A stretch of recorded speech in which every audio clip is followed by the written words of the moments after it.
Hi, it's Mr. G, and today we're going to be looking at 1.3, how economists use theories and models to understand economic issues.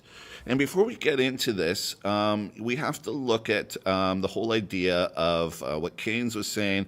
Economics is a way of thinking. It teaches you how to think, not what to think. And so, if we look at that idea, that's really what economics is all about. It changes the way that you think and that you perceive things that are happening around you. And so, for me, it's always given me a little bit more clarity. It's like, oh, this is happening because of this, or if I do this, this is going to happen.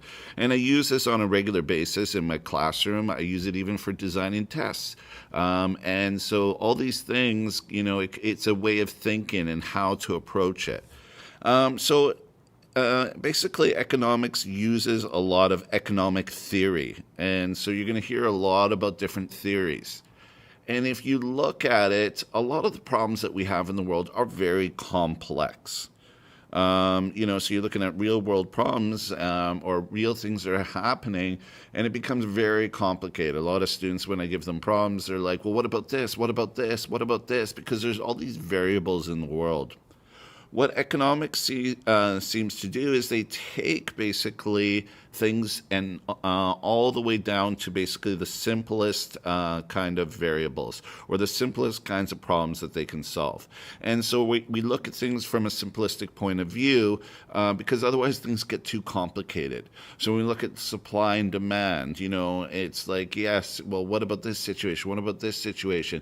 The idea is you understand the basics, you understand the basic model, and from that you can gain insight into what's happening in the real world. And of course, real world problems are, essentially much more complicated, but they basically simplify the real world problems just to essential components. And so we look at those different theories. This here is an example, just to give you an example of an economic theory. This is the circular flow diagram. And so if you understand, a lot of this really makes intuitive sense. So what do we have here? We have the households and we have the firms. Firms are just businesses. That's all that is saying there.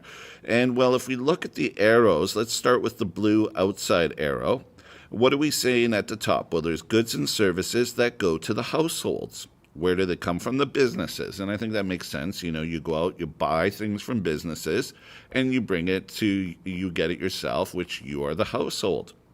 And then in return for that, you pay for those goods and services back to the business. So any transaction, you go to the store, you're giving them money. That's the payment for goods and services. They're giving you the goods and services.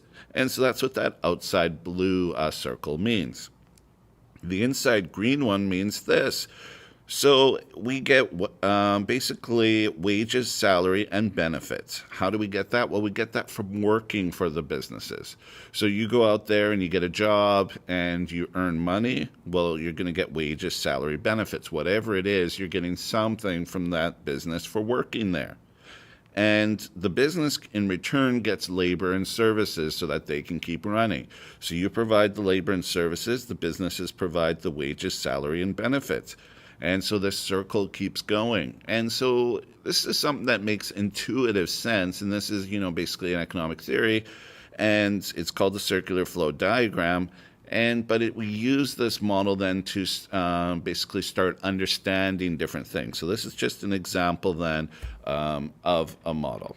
All right. So next we're going to be moving into 1.4. And that's everything. Bye for now.